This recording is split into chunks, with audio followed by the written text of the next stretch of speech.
Sejam muito bem-vindos a mais uma análise e hoje eu quero trazer para vocês as manobras internas políticas de Moscou que reivindicam territórios novamente dos Estados Unidos e que pertenciam ao Império Russo e foram muito mais além do que isso. Eles, nesse momento, desejam o domínio de duas nações pertencentes à OTAN. E diante disso tudo, eu trago aqui uma análise geopolítica desses fatos e que significa tudo isso. Mas antes, peço gentilmente para se inscrever no canal, ativar as notificações e também peço que compartilhe e curta o vídeo para que possamos ganhar ainda mais relevância na comunidade geopolítica. E por causa das penalidades impostas pelo YouTube contra o meu canal, peço gentilmente para vocês se inscreverem e também ativarem a notificação no outro canal, o canal Analytics, o meu novo canal, que eu vou estar trazendo também vídeos, até lives mais para frente, vou estar fazendo no novo canal. Então, se inscreva, ative as notificações que vai ajudar em muito na continuidade do meu trabalho no momento de grandes penalidades aqui no YouTube. E vamos então para o que interessa nesse momento sobre essas questões geopolíticas que estão acontecendo. Vocês já sabem que meses atrás se levantaram a possibilidade dentro do Kremlin numa possível discussão de reivindicação de alguns territórios dos Estados Unidos que pertenciam anteriormente lá no Império Russo, por exemplo, o Alasca e entre outros territórios. Pois bem, um político novamente dentro de Moscou mais uma vez trouxe esse debate à tona. Mas é preciso aqui trazer alguns relatos do passado, alguns históricos do passado que mostram como que aconteceu esses territórios então que pertenciam à Rússia, hoje pertencem aos Estados Unidos legitimamente. Tá? Acontece que Moscou vem levantando essa possibilidade de domínios, de expansão, como que faz parte, é claro, das suas narrativas geopolíticas. Tá?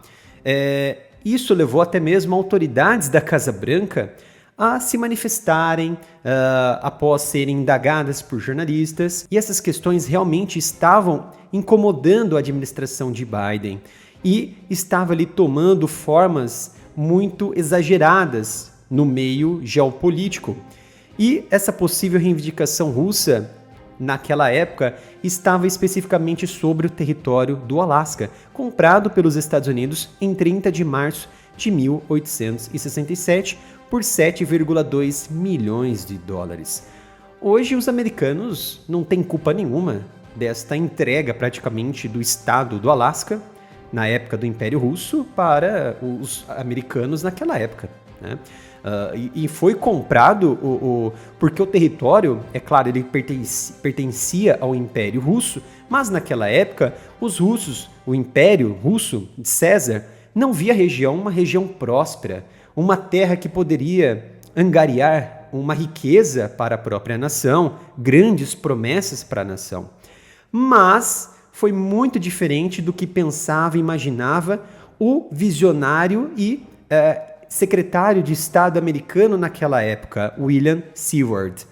Então, naquela época, Seward, que era o secretário do presidente Andrew Johnson, na época, o presidente americano, ele preencheu um cheque, realmente um cheque de 7,2 milhões de dólares e entregou nas mãos do embaixador russo, do Império Russo nos Estados Unidos, Edward Stokel, que negociou o acordo para os russos, de fato. E esse acordo gerou um tratado de cessão que foi autorizado pelo César Alexandre II, que concluiu formalmente esse acordo para a compra do Alasca das mãos do Império Russo para essa cessão nas mãos dos Estados Unidos, na época que é administrado pelo presidente americano Andrew Johnson. Pois bem, né? Toda essa questão territorialista, esses debates territorialistas voltaram à tona novamente.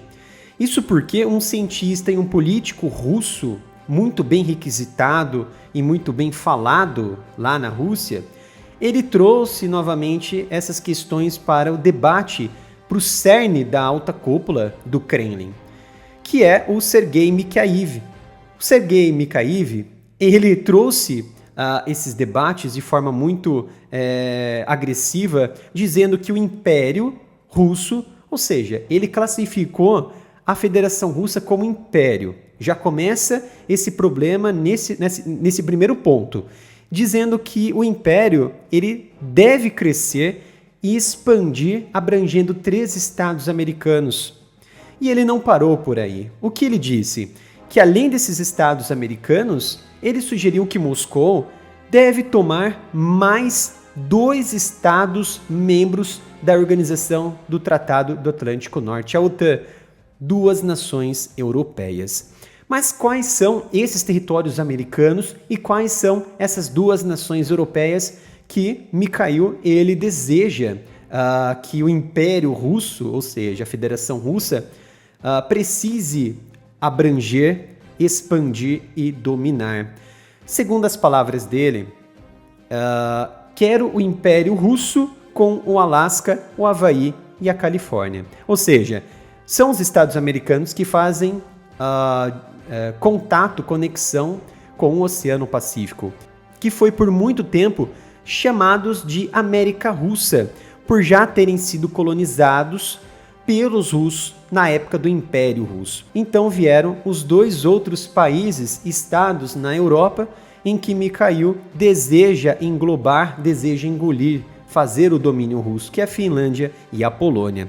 Então nessa leitura, inclusive analistas lá na Europa já definiram uma visão para esse tipo de narrativa, de que o cenário lá no leste europeu hoje está muito além dessa preocupação de Putin de ver uma OTAN cada vez mais expansionista sobre as suas fronteiras, o que ele justifica a invasão lá no leste europeu. O que ele faz? De fato, mantendo suas tropas na região em guerra ou influenciando de alguma forma separatistas em outros locais estratégicos do globo, principalmente Cáucaso e Balcãs, isso se traduz, uma síntese de possibilidade de impedimento de que a OTAN se expanda também para esses cenários, porque existem cláusulas em artigos específicos dentro da aliança de que nenhuma nação que esteja em guerra ou instável territorialmente e no cenário externo com outros países estrangeiros não podem adentrar na aliança. Então, um mecanismo de estratégia geopolítica e de guerra de Putin que ele mantém mais de 20 anos desta forma. No entanto, esse cenário vai muito além de uma simples questão de influência ou de você impedir a expansão de uma OTAN. No entanto, esses critérios de buscar influenciar para impedir uma expansão da OTAN, sim, faz muito sentido. Mas essa questão cerne de buscar influenciar outras áreas para impedir uma expansão da OTAN, ou até mesmo invadir para expandir, para impedir a expansão da OTAN, realmente faz muito sentido nesse teatro de ação que estamos, inclusive, observando hoje no leste europeu. Mas acrescento aqui que a necessidade do Kremlin buscar legitimar tão cedo essa nova mudança na política mundial e também na ordem de todo o sistema econômico mundial, para fazer várias frentes de poderes econômicos, políticos, geopolíticos, incluindo até mesmo aqueles países, aquelas nações que estão ali em fase ou em desenvolvimento, emergentes, que buscam também a divisão desses holofotes e incluir essas nações emergentes como protagonistas de um mundo mais, vamos dizer assim, democrático. Esses fatores estão muito além de uma simples expansão do próprio território russo ou até mesmo de impedir essa influência, essa expansão otaniana, por exemplo. Então essas questões de buscar o holofote e uma nova ordem faz todo sentido por trás dessas estratégias impostas pelo Kremlin hoje em todo o leste europeu e, é claro, em todo o mundo.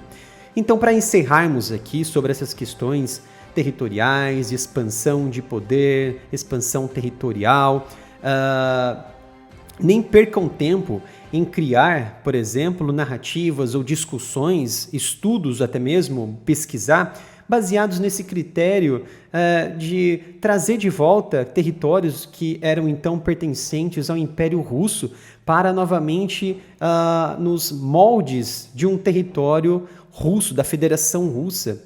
Fazem parte de narrativas dos políticos e aliados dentro de Moscou, o mesmo que acontece também do outro lado, por exemplo, do Ocidente, que busca expandir o seu território militar através do bloco da OTAN para se sentir mais protegido, para se sentir mais defensivo no critério de vencer essa mudança que a política e a economia do planeta vem passando e sendo forçada a encarar essa nova realidade, imposta, por exemplo, por figurões como China, como Rússia, entre outros países que buscam o holofote internacional. E é claro que tudo isso nos faz refletir necessariamente nessas ambições, é claro, desses formuladores de políticas da Rússia, e principalmente no que eles pensam sobre o futuro da Rússia e também o futuro da humanidade. Espero que tenham gostado desta análise aqui no canal. Conto com vocês se inscrevendo, ativando o sino de notificação, que vai ajudar muito na continuidade do meu trabalho. Curta e compartilhe o vídeo para que possamos ganhar ainda mais relevância na comunidade geopolítica. Te espero também lá no nosso novo canal Analytics, que eu vou estar trazendo muito mais vídeos interessantes e importantes para debatermos e estudarmos. Obrigado pela sua presença e nos vemos no próximo vídeo aqui no canal.